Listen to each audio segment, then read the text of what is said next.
Hi everyone, I Shurujit welcome you all on Econometrics Day channel. आज हम लोग सीखने वाले हैं क्लास 7 का मैथमेटिक्स। तो चलिए बिना वक्त गवाए शुरू करते हैं आज का class. So back to what I was saying. Could be us. Now today students, to understand this chapter, chapter 13, congruence of triangles, first we have to understand the word congruence, okay, and then we have to understand also congruent, and then we have to understand congruency. So all these things to understand, let us take some examples, okay. Suppose if I take this one cup, okay, and this is also one cup, okay. So two cups, if you see nicely, if I take these two cups, this is one cup and this is one cup, okay. So these two cups, if you can see nicely, they are same shape and same size, yes or no? Then let us keep this one. If I take these two marker, so by keeping it like this way, we can say by just only by looking that they are same in size as well as shape, okay. Then let us take these two bells. So these two bells, if you see nicely, these two bells are same in shape and size, clear? Then if I take another one, suppose these two, can you see these two balls, they are same in shape and size, clear or no? So these are what? These objects are same in shape and size, and if two objects are same in size and same in shape, then we say they are congruent. See these two rubber, if I take these two rubber, they are identical to each other. This one and this one, they are identical, okay. So they are congruent. If I take a 5 rupee coin, you can see these two 5 rupee coin, so they are what? They are congruent, so, clear or no? All these are what? They are these two objects, these two objects, these two objects, these two objects, then these two rubber, the coins, they are what? Congruent, okay. And when these, the two objects, when they are congruent, clear or no? The relationship of two objects being congruent is called what? Congruence. And the congruent objects, they are what? They are exact copies. This one, exact copies of one another. This one is a copy of this one. This one is a copy of this one. This one is a copy of this one. This rubber is a copy of this rubber. This ball is a copy of this ball. This coin is a copy of this coin. So today, class 7 students, we are going to start a new chapter, that is chapter 13, congruence of triangles, okay. And today's part is the introduction part, that is part 1. So understand this chapter nicely. Many concepts are there and each and every concept is very और starting में ही मैंने तुम लोग को सिखा दिया है कि कॉन्ग्रुएंट का मतलब क्या है, ठीक है. सो टू ऑब्जेक्ट्स, दो objects are said to be congruent. So दो ठो ऑब्जेक्ट कॉन्ग्रुएंट होगा. कब होगा? If they are exactly of the same shape and size. दोनों अगर शेप अगर सेम होगा, साइज अगर सेम होगा, तो उसी को ही हम लोग क्या बोलेंगे? उसी को ही बोलेंगे कॉन्ग्रुएंट. और ये जो रिलेशन है, इसका जो रिलेशन, दो ऑब्जेक्ट एकदम एक दूसरे का एकदम कार्बन कॉपी बोलते हैं, तो एक दूसरे का जो रिलेशन है, if the relation of two objects being congruent, अगर वो कॉन्ग्रुएंट है तो उसको क्या बोलते हैं? कॉन्ग्रुएंस, ठीक है. और the third point is what?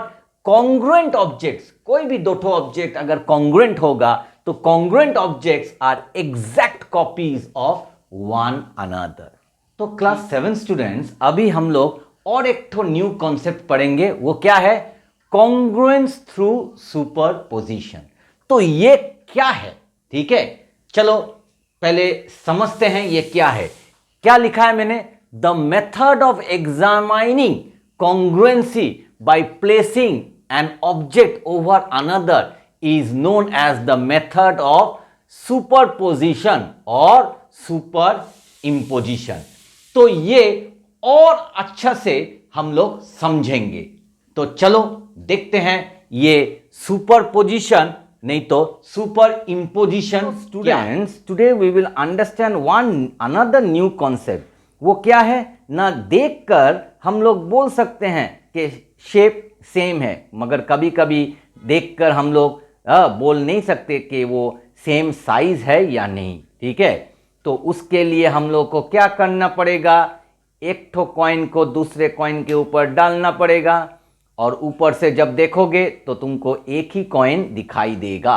ये इरेजर इसके ऊपर रख देंगे और अगर ऊपर से हम लोग देखेंगे तो एक ही इरेजर दिखाई देगा। तो जब ये एक ही इरेजर जब दिखाई देगा मतलब ये सेम साइज है। ठीक है, इसका मतलब इसका साइज सेम है। ठीक है, तो इसको बोलते हैं सुपरपोजिशन और superimposition. This method is known as superposition और सुपर। तो मेरे ख्याल से अभी तुम लोग को थोड़ा थोड़ा तो समझ में आ रहा होगा कि सुपरपोजिशन नहीं तो सुपर इम्पोजिशन क्या है। ठीक है, मैंने तुम लोग को दिखाया है एग्जाम्पल भी। ठीक है, N object over another object, that means placing an object over another object. तुमने दो ठो ऑब्जेक्ट ले लो, अभी देखने से जैसे ही तुम देखोगे तो you can understand that they are same shape. मगर कभी कभी तुमको थोड़ा डाउट भी हो सकता है कि साइज सेम है या नहीं। तो उसके लिए हम लोग क्या करेंगे?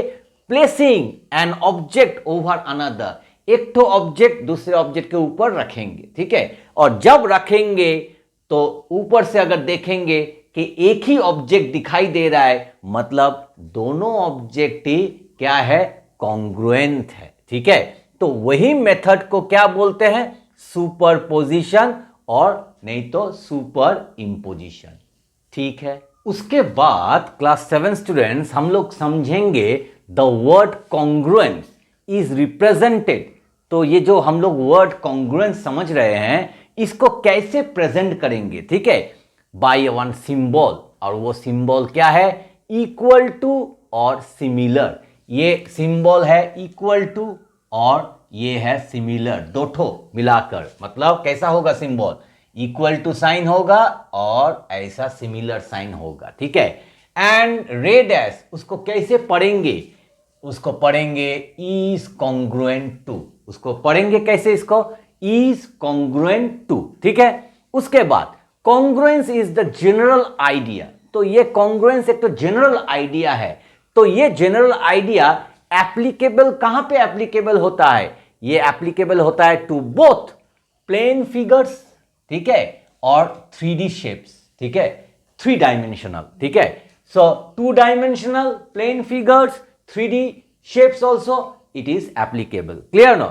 मगर हम लोग क्लास 7 में क्या पढ़ेंगे? मैंने एक तो नोट लिख दिया है, हम लोग पढ़ेंगे सिर्फ प्लेन फिगर्स के बारे में। ठीक है, 3D शेप्स के बारे में नहीं पढ़ेंगे, हम लोग सिर्फ प्लेन फिगर्स के बारे में पढ़ेंगे। Now class 7 students we will understand another new concept. So what is that one? Congruence of line segments. उसके बाद समझेंगे congruence of angles. उसके बाद समझेंगे congruence of circles. उसके बाद समझेंगे congruence of squares and rectangles. क्यों हम लोग ये चीज समझेंगे? क्योंकि हम लोग का सिलेबस में, क्लास 7 का सिलेबस में हम लोग को सिर्फ डील करना है प्लेन फिगर्स के ऊपर। ठीक है, 3D शेप्स के ऊपर नहीं। तो इसलिए हम लोग ये सब चीज समझेंगे। ठीक है, पहले समझेंगे लाइन सेगमेंट। तुम अपना कॉपी में एक ठो लाइन सेगमेंट बनाओ। सपोज मैं इधर में एक ठो लाइन सेगमेंट में स्केल से बना रहा हूं, तो मैं इधर में ऐसा डॉट दूंगा। ठीक है, सपोज मैंने इसको ले लिया 15 सेंटीमीटर। ठीक है, तो ऐसा करके मैंने ले लिया 15 सेंटीमीटर। ठीक है, तो ये वाला लाइन सेगमेंट में लिखूंगा AB। ठीक है, अभी ये तुम अपना कॉपी में करना। उसके बाद तुम एक तो ट्रेसिंग पेपर लेना। तो ट्रेसिंग पेपर लेकर तुम ट्रेसिंग पेपर में भी और एक तो लाइन बनाओ, ठीक है। तो वो भी तुम 15 सेंटीमीटर ही लो, ठीक है। उसके बाद वो लाइन को ये लाइन के ऊपर रखो, ठीक है, सुपर पोजिशन, ठीक है, एक दूसरे के ऊपर। तो अगर ए बी और सी डी, सपोज जो लाइन तुमने लिया है ट्रेसिंग पेपर में, सपोज मैं एक तो लाइन, मेरा ट्रेसिंग पेपर तो मैं नहीं लिया, मैं ऐसा करके इसको ले रहा हूं, ठीक है, इधर ही लिख रहा हूं, ठीक है। तो ये वाला लाइन, तो ये लाइन मैंने नाम दे दिया सी डी, ये मैंने ट्रेसिंग पेपर में लिया है। हाँ, एक तो लाइन तुमको कॉपी में ड्रॉ करना है 15 सेंटीमीटर, एक तो लाइन तुम ट्रेसिंग पेपर में ड्रॉ करो 15 सेंटीमीटर, ठीक है, 15 सेंटीमीटर 15 सेंटीमीटर, दो ठो लाइन, ठीक है, लाइन सेगमेंट, लाइन नहीं, लाइन सेगमेंट।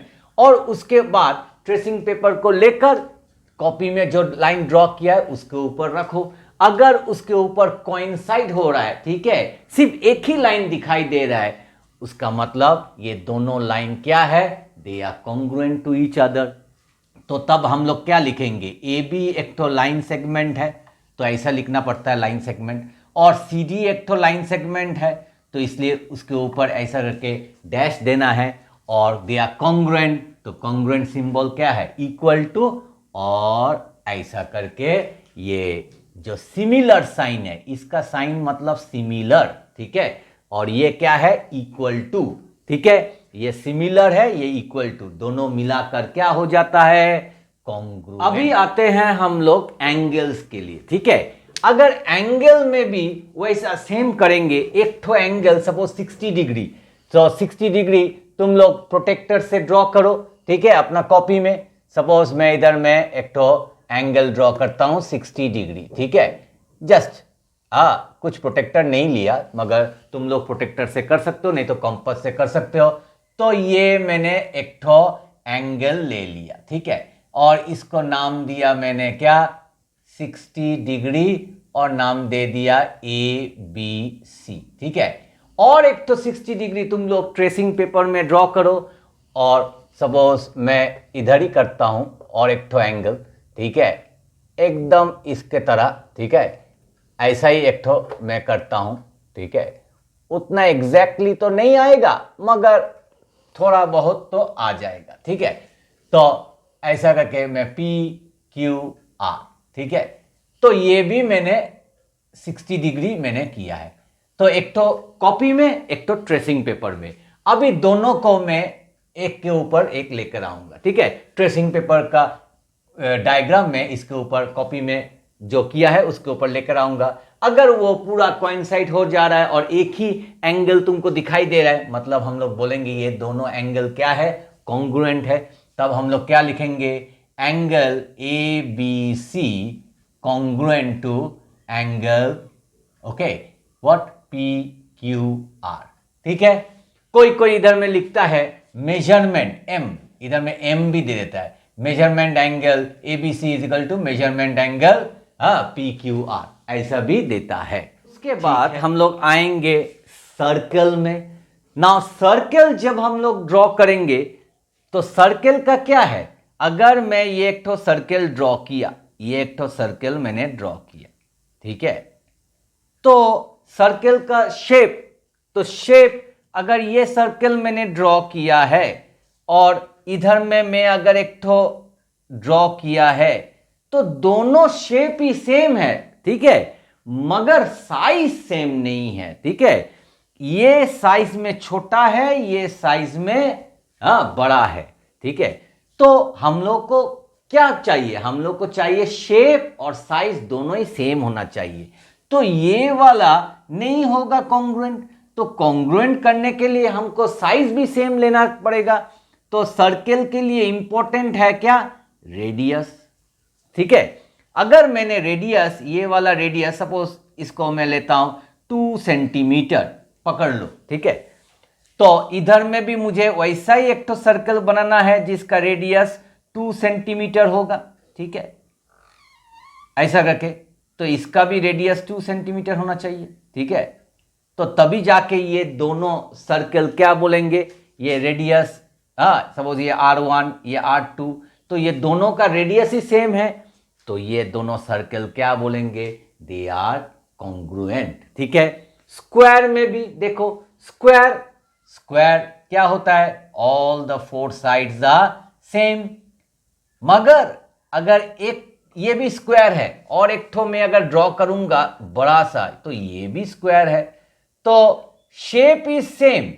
ठीक है, shape is same but the sides are not same. Okay, ये बड़ा स्क्वायर है, ये छोटा स्क्वायर है, तो shape is same but size is not same. अगर मैं कॉन्ग्रुएंट करूंगा कि दो ठो स्क्वायर कॉन्ग्रुएंट है, तो उसका साइज भी सेम होना चाहिए। तो उसके लिए साइड, स्क्वायर का जो साइड होता है वो सेम होना चाहिए। ठीक है, तो ये हो जाएगा क्या, ये हो जाएगा, ये दोनों स्क्वायर क्या हो जाएगा, कॉन्ग्रुएंट हो जाएगा। अगर मैं सपोज इसको 2 ले लेता हूं, तो ये भी 2, सभी 2 होगा, तो ये इसका भी सब 2 होगा, तभी जाके ये क्या होगा, कॉन्ग्रुएंट। ठीक है, रेक्टेंगल का में भी वैसा ही सेम होगा, रेक्टेंगल। ठीक है, तो उसके लिए सपोज ये एक तो रेक्टेंगल है, ठीक है, ये रेक्टेंगल एक तो है, सपोज ये मैंने 4 लिया लेंथ और ब्रेथ मैंने 2 लिया है, तो और एक तो रेक्टेंगल जब लेंगे उसका भी सेम लेना पड़ेगा, उसका भी क्या लेंथ 4 लेना पड़ेगा और ब्रेथ क्या लेना पड़ेगा, 2 लेना पड़ेगा, तभी जाके मैं क्या बोल सकता हूं कि ये दो ठो रेक्टेंगल क्या है, कॉन्ग्रुएंट है। तो मेरा ख्याल से congruence of line segments, angles, circles और स्क्वायर्स एंड रेक्टेंगल्स तुम लोग को थोड़ा थोड़ा तो तुम लोग को समझ में आ गया होगा। अगर तुम लोग को थोड़ा सा बेसिक ये सब चीज जो मैंने अभी सिखाया है, अगर तुम लोग को थोड़ा सा समझ में आ गया होगा, तो चलो हम लोग प्रोसीड करते हैं एक्सरसाइज 13.1 की तरफ। नाउ एक्सरसाइज 13.1 का पहला सम इन फिगर 13.8, ये जो फिगर दिया हुआ है क्या बोला है, A B line segment A B congruent to line segment C D, prove that line segment A C congruent to line segment B D. तो ये कैसे करेंगे, डायग्राम पहले ड्रॉ करना पड़ेगा। ठीक है, तो डायग्राम तुम लोग ड्रॉ करोगे, तो ये डायग्राम जब ड्रॉ करोगे वहां से ही आंसर शुरू हो रहा है। ठीक है, तो तुम जब आंसर करोगे तो डायग्राम मस्ट। ठीक है, उसके बाद तुम लोग लिखोगे क्या, गिवन। ठीक है, तो तुम लोग पहले गिवन लिखोगे, तो गिवन में, और नहीं तो मैं इसको थोड़ा दिखा देता हूं तुम लोगों को, पहले तुम लोगों को गिवन लिखना पड़ेगा। ठीक है, अभी से प्रैक्टिस करो। ठीक है, तो क्लास 10 में बहुत इजी हो जाएगा। तो गिवन हम लोग क्या करेंगे, क्या दिया हुआ है, तो A B congruent to C D, actually line segment A B congruent to line segment C D. ठीक है, मगर हम लोग हमेशा लाइन सेगमेंट मतलब सी डी मतलब लाइन सेगमेंट है, हमेशा नहीं बोलते हैं A B congruent to C D. ठीक है, तो मगर तुम लोग अभी स्टार्टिंग है, इसलिए line segment A B congruent to line segment C D. ठीक है, उसके बाद नेक्स्ट पैराग्राफ होगा टू प्रूव दैट, हम लोग को क्या प्रूव करना है। ठीक है, ये मैं थोड़ा कलरफुल कर दे रहा हूं, तुम लोग को क्या क्या करना है, जब ऐसा प्रूव करना है क्या क्या लिखना है वो तुम लोग को सिखा रहा हूं। तो पहले गिवन लिखना पड़ेगा, उसके बाद टू प्रूव दैट। ठीक है, तो प्रूव दैट क्या करना पड़ेगा, ए सी, ठीक है, line segment A C congruent to line segment B D, ये हम लोग हम लोग को लास्ट में यही निकालना है। ठीक है, इसके बाद आएगा लास्ट सेक्शन, वो क्या है, वो है प्रूफ। ठीक है, प्रूफ करेंगे। ठीक है, 3 तो सेक्शन हो गया, पहले क्या है गिवन, उसके बाद टू प्रूव दैट, उसके बाद आएगा प्रूफ। ठीक है, एक्चुअली 4 तो होता है, मगर वो जो 4th वाला है वो ये टू प्रूव दैट और प्रूफ का मिडिल में आता है, वो उसको बोलते हैं कंस्ट्रक्शन, मगर वो हमेशा एप्लीकेबल नहीं होता, कभी कभी उसका जरूरत होता है। जब जो दिया हुआ है अगर उससे हम लोग नहीं कर सकते, तब हम लोग एक तो हेल्प लेंगे, और जो हेल्प लेते हैं तो उसको बोलते हैं कंस्ट्रक्शन। हम लोग यहाँ पे ये 3 नंबर में हो जाएगा कंस्ट्रक्शन, उसके बाद आएगा प्रूफ। ठीक है, और जब वो हेल्प नहीं चाहिए डायरेक्ट करेंगे तब सिर्फ 3 तो पैराग्राफ ही होगा, एक तो होगा गिवन, एक तो होगा टू प्रूव दैट, और लास्ट वाला होगा प्रूफ। तो कैसे प्रूफ करेंगे, वेरी वेरी इजी। क्या दिया हुआ है, A B congruent to C D, ठीक है, लाइन सेगमेंट। अभी देखो अच्छा से, मैं इंप्लाइज साइन दे रहा हूं, 3 लाइन का सम है, ठीक है। देखो ए बी मतलब यहां से इतना तक A B congruent to C D, ठीक है। अभी मैं ये स्टेप फिर से लिख रहा हूं, ठीक है, और कॉन्ग्रुएंट सिंबल इधर लिख रहा हूं, ठीक है। अभी देखो मैं क्या कर सकता हूं, इधर में BC है ना, मैं इसके साथ BC ऐड कर रहा हूं और इधर में भी BC ऐड कर रहा हूं, तो दोनों साइड में आई एम एडिंग BC, ठीक है। लाइन सेगमेंट BC इधर में भी ऐड किया, इधर में भी ऐड किया, ठीक है। इधर में इसका माथे में दे देता हूं और मैं क्या लिखूंगा इधर में मैं लिख दूंगा एडिंग, ठीक है, adding BC on both sides, ठीक है, बोथ साइड्स, दोनों साइड में BC ऐड करने से क्या होगा। तो अभी देखो तुम लोग अच्छा से, अगर मैं इसको ऐड करूंगा AB और BC, तो क्या हो जाएगा, AB और BC क्या हो जाएगा, AC हो जाएगा, AC लाइन सेगमेंट। फिर कॉन्ग्रुएंट साइन। अभी देखो इधर में CD और BC, तो CD और BC इतना CD BC, तो क्या हो जाएगा, BD हो जाएगा, तो BD, ठीक है। और ये हो गया हैंस प्रूव्ड। समझ में आया, ठीक है। मैंने क्या किया, मैंने BC पोर्शन को दोनों साइड में मैंने ऐड किया, तो ऐड करने से AB के साथ BC ऐड करने से हो जाएगा AC और CD के साथ BC ऐड करने से हो जाएगा BD। Some is over. Now question number 2। Now question number 2 figure 13.8, ठीक है, मतलब यही पिक्चर।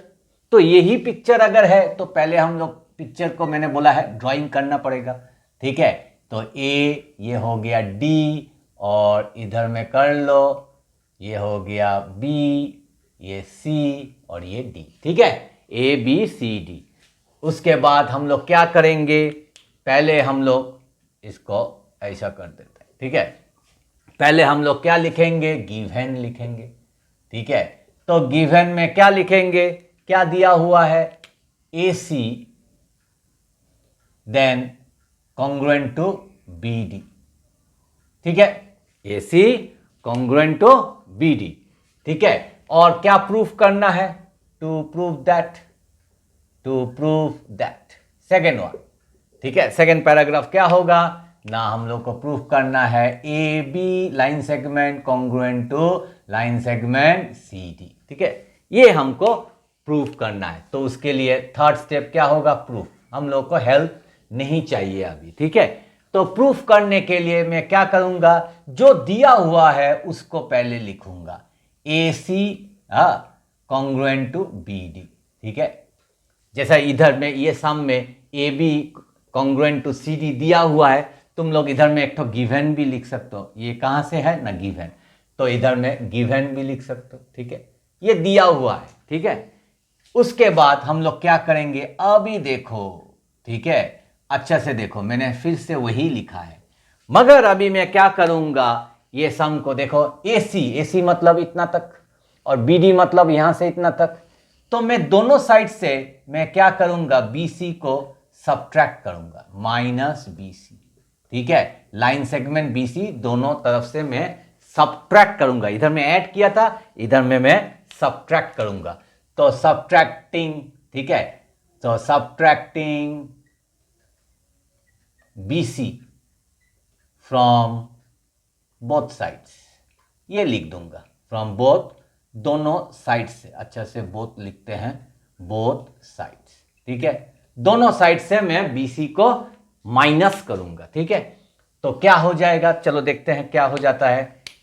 अच्छा से देखो, डायग्राम देखो, AC ये है, तो BC सब्ट्रैक्ट कर लो, मतलब हटा दो BC को, तो क्या पड़ेगा, लेफ्ट ओवर होगा, AB बचा रहेगा, ठीक है। AC इतना तक है, तो BC हटा दिया, तो क्या पड़ा रहेगा, AB पड़ा रहेगा, इक्वल टू, और इधर में सिमिलर साइन, तो क्या हो जाएगा, कॉन्ग्रुएंट, तो AB कॉन्ग्रुएंट। अभी ये क्या है, BD माइनस BC, BD कितना है, इतना तक, तो वहां से BC को हटा दो, तो क्या रहेगा, BC को हटा देने से सिर्फ CD रहेगा, तो CD, ठीक है, हैंस प्रूव्ड। यही हमको प्रूफ करना है, हैंस प्रूव्ड, ठीक है।